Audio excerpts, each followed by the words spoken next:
বৃহস্পতিবার উপজেলা প্রশাসন ও উপজেলা মহিলা বিষয়ক অধিদপ্তরের আয়োজনে উপজেলা মাঠ প্রাঙ্গণে উৎসবমুখর পরিবেশ সৃষ্টি হয়।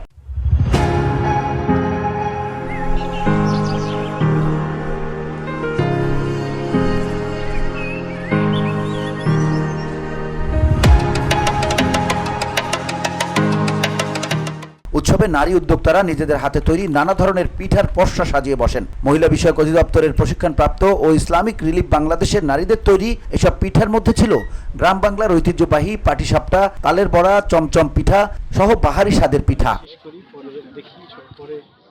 সকাল থেকে স্টলগুলোতে ছিল পিঠা প্রেমীদের ভিড়, পাশাপাশি ঘি, পায়েস ও বিভিন্ন প্রদর্শনীয় আয়োজনে আরও প্রাণবন্ত করে তোলে। অনুষ্ঠানে প্রধান অতিথি হিসেবে পিঠা উৎসবের উদ্বোধন করেন উপজেলা নির্বাহী কর্মকর্তা জিল্লুর রহমান।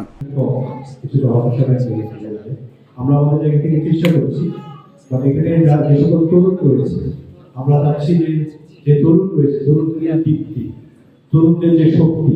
নবাবগঞ্জ উপজেলা মহিলা বিষয়ক কর্মকর্তা মোশাররফ জাহান বলেন, এ ধরনের আয়োজন নতুন নারী উদ্যোক্তা তৈরিতে গুরুত্বপূর্ণ ভূমিকা রাখে। তাদের তৈরি পণ্যের প্রচারণা বাড়ানোর মাধ্যমে অন্য নারীরাও উদ্যোক্তা হওয়ার অনুপ্রেরণা পাবেন।